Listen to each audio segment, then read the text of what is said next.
इस बार भी राजा विक्रमादित्य ने बड़े से पेड़ पर लटके बेताल को उतारा और उसे लेकर आगे बढ़ने लगे। खुद को बचाने के लिए बेताल ने फिर राजा को एक कहानी सुनाई। बेताल कहता है, एक बार की बात है, कनकपुर नाम का एक शहर था जिसके राजा का नाम यशोधन था। वो राजा अपनी प्रजा का खूब ख्याल रखता था। उसी शहर में एक सेठ भी था जिसकी बेटी का नाम उन्मादिनी था। वो बहुत ही सुंदर और गुणी थी। उसे जो भी देखता वो उसे देखता ही रह जाता था। जब सेठ की बेटी बड़ी हुई तो सेठ ने उसके शादी का निर्णय लिया। सेठ सबसे पहले राजा के पास अपनी बेटी की शादी का प्रस्ताव लेकर गया। सेठ ने राजा के पास जाकर कहा कि महाराज, मैं अपनी बेटी की शादी के बारे में सोच रहा हूँ। वो बहुत ही सुंदर, गुणी और विद्वान है। आप यहाँ के महाराज हैं, सबसे ज़्यादा साहसी, गुणी और विद्वान। आपसे अच्छा मेरी बेटी के लिए कोई नहीं हो सकता है। ऐसे में सबसे पहले मैं आपको निवेदन करना चाहता था, आप मेरी बेटी को अपनी पत्नी के रूप में अपनाएं, और अगर आपको मंजूर नहीं तो आप अस्वीकार कर दें। सेठ की बात सुनकर राजा उनकी बेटी को देखने और उनके लक्षणों को परखने के लिए उसने ब्राह्मणों को भेजा।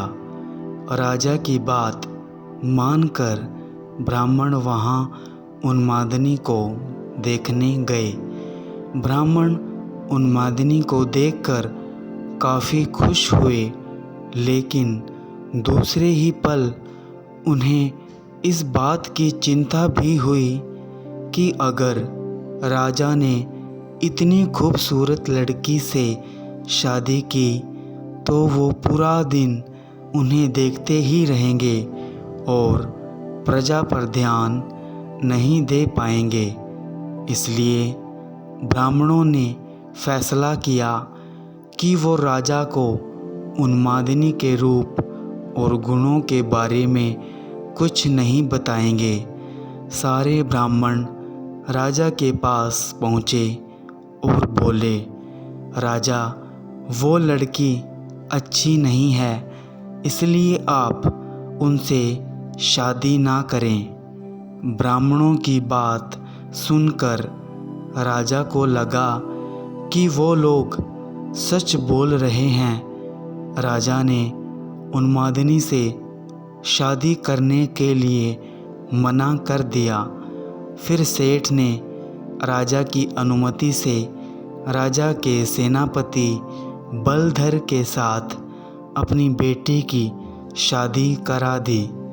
उन्मादिनी शादी के बाद खुशी से रहने लगी, लेकिन कभी कभी उसके मन में यह बात ज़रूर आती थी कि राजा ने उसे बुरी औरत समझकर उसके साथ शादी करने से मना कर दिया था। एक बार बसंत के मौसम में राजा बसंत का मेला देखने निकले। राजा की सैर की खबर उन्मादिनी को भी मिली। वो देखना चाहती थी कि वो कौन राजा था जिसने उसके साथ शादी नहीं की। यह सोचकर उन्मादिनी अपने घर की छत पर राजा को देखने खड़ी हो गई।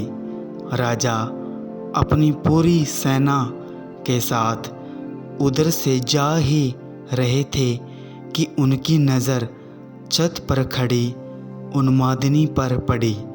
उसे देखकर राजा पूरी तरह से आकर्षित हो गए।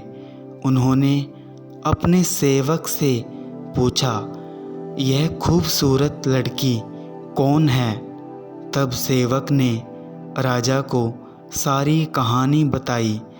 यह वही लड़की है जिसके साथ ब्राह्मणों के कहने पर आपने शादी करने से मना कर दिया था। बाद में इसकी शादी सेनापति बलधर के साथ हो गई थी। पूरी बात सुनकर राजा को गुस्सा आया और उसने ब्राह्मणों को नगर छोड़ने की सज़ा दे दी। उसके बाद राजा बार बार यह बात सोच कर दुखी रहने लगा। उसे बार बार शर्म भी आ रही थी कि वो एक ऐसी लड़की के बारे में सोच रहा था जो पहले से ही शादीशुदा है। राजा के हाव भाव से आसपास के लोग उनकी मन की बात समझने लगे। राजा के मंत्री और चाहने वालों ने राजा से कहा, राजा, इसमें दुखी होने वाली क्या बात है? सेनापति तो आपके लिए ही काम करता है, तो आप उनसे बात कर उनकी पत्नी को अपना लें। राजा ने लेकिन मंत्रियों की बात नहीं मानी। राजा का सेनापति बलधर, जिससे उन्मादिनी की शादी हुई थी, वो राजा का भक्त था। उसे जब राजा की यह बात पता चली तो वो राजा के पास पहुंच गया और बोला, राजा जी, मैं आपका दास हूँ और वो आपकी दास की ही पत्नी है। मैं खुद उसे आपको भेंट देता हूँ। आप उसे अपना ले या फिर मैं उसे मंदिर में छोड़ देता हूँ। वो देवकुल की स्त्री हो जाएगी तो आप उसे अपना सकते हैं। राजा को सेनापति की बात सुनकर बहुत गुस्सा आया। राजा ने कहा, राजा होकर मैं ही ऐसा बुरा काम करूँगा? कभी नहीं। तुम मेरे भक्त होकर मुझे ऐसा काम करने को कह रहे हो।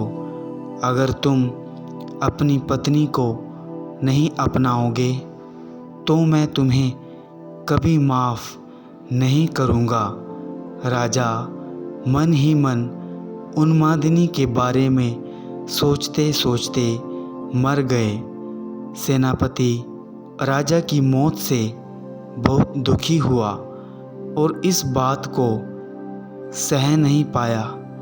उसने अपने गुरु को सब बात बताई। उसके गुरु ने कहा, सेनापति का धर्म होता है कि वो राजा के लिए अपनी जान दे दे। यह बात सुनकर सेनापति ने राजा के लिए बनाई गई चिता में कूदकर अपनी जान दे दी।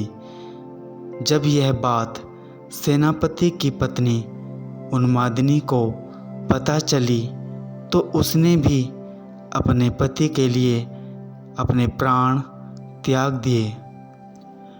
इतना बताने के बाद बेताल ने राजा विक्रमादित्य से सवाल पूछा, बताओ राजन, राजा और सेनापति में सबसे ज़्यादा हिम्मत वाला कौन था? विक्रमादित्य बोला, राजा सबसे अधिक साहसी था, क्योंकि उसने राजधर्म निभाया। उसने सेनापति के कहने पर भी उन्मादिनी को नहीं अपनाया और खुद मर जाना सही समझा। सेनापति एक अच्छा सेवक था।